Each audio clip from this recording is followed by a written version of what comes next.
Falcon's Malteser by Anthony Horowitz. Anthony Horowitz is a famous English author specialising in suspense and mystery novels. Generally, his books are aimed at children and teenagers, although he has written some best-selling adult books such as Sherlock Holmes' House of Silk.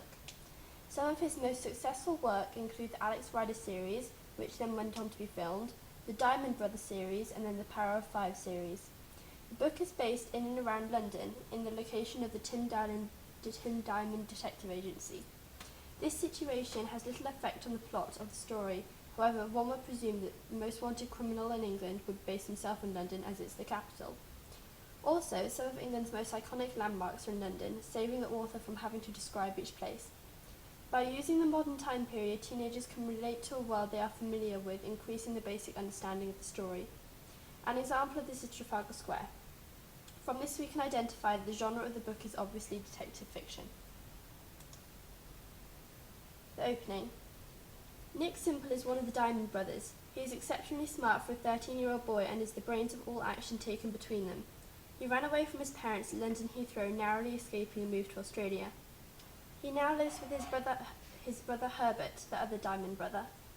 Herbert Simple is an awful guardian to his younger brother and is embarrassingly dim-witted. This is highlighted by Horowitz retelling how he managed to set a police station on fire during his first week of service. Herbert is in huge financial trouble. Between the two of them, they established the Tim Diamond Detective Agency, located in a small office room below their apartment, so Herbert could afford to look after his brother. The appearance of a dwarf named Johnny Naples was rather sudden, without Horowitz giving any insight to a client. He offered a substantial amount of money if the brothers looked after a package of Maltesers. Much to his curiosity, Herbert accepted his offer. However, Nick is dubious about the whole situation, guessing there is more going on than meets the eye.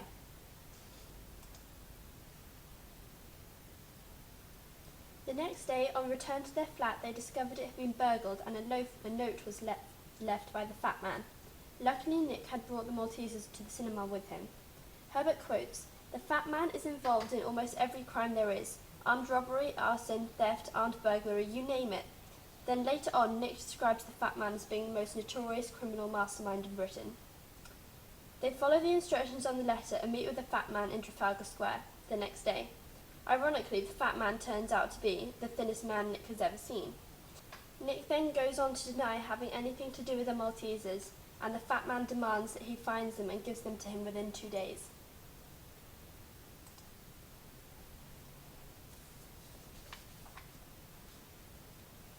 The brothers discover Johnny Naples is staying at a nearby hotel and visit him in search of information.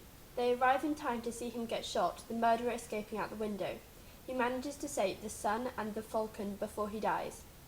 Herbert picks up the dropped gun just as the police walk in to find them in the room.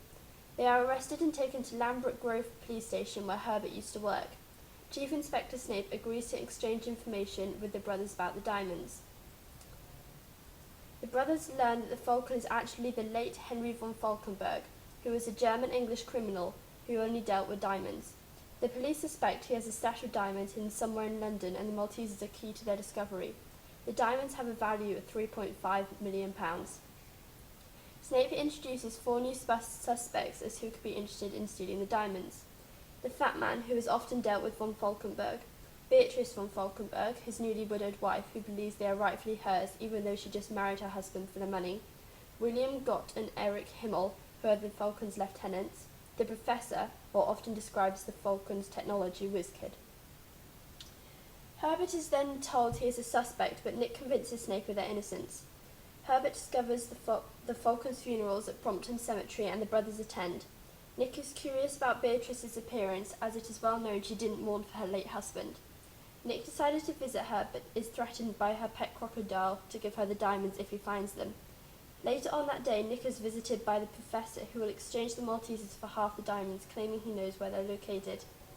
Nick begins to hand over a box of fake Maltesers, but Gott and Himmel capture him. He tells Gott and Himmel a fake address to the whereabouts of the real Maltesers, and in the meantime, he's locked away with Naples' ex-girlfriend Lauren.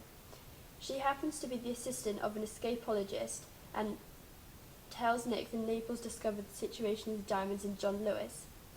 Nick then goes to John Lewis in search of inspiration and is spotted by Gott and Himmel.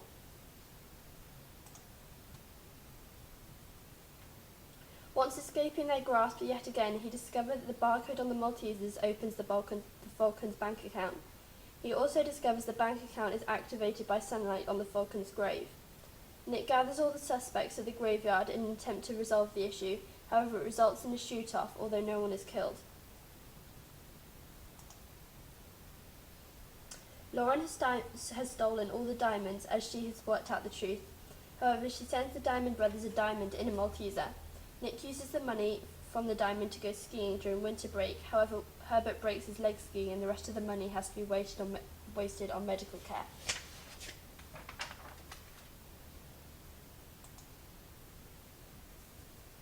This book is based around deceit and consequences. If Nick had told the fat man the truth to begin with, then he wouldn't have to deal with the severe life-threatening situations such as the crocodile threat. As the brothers told more and more lies and made more false promises, they became more deeply involved in the investigation. With each suspect working for themselves and little to no connections between the five of them, Nick finally decided to lead all of them to the graveyard in an attempt to resolve the issue. This demonstrates how discussing a problem can help overcome it.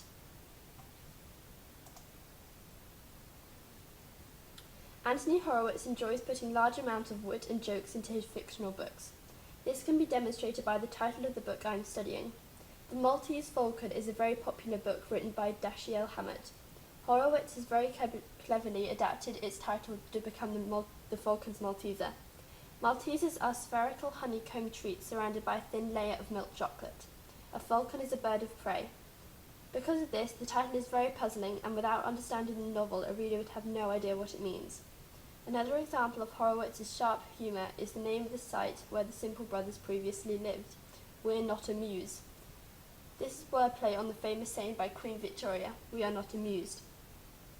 Using Nick, one of the two main characters in the story, as the narrator is really effective. By doing this, Horowitz can describe all the situations in first person, somehow making the story more personal to the reader.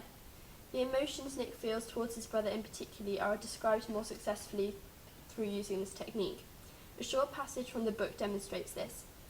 If we can work out what Johnny Naples went when he was in England, maybe we can find out what the Maltesers mean. I nearly choke on my milkshake. That's brilliant, I exclaimed. I didn't remind him that I'd said exactly the same thing only a few moments before.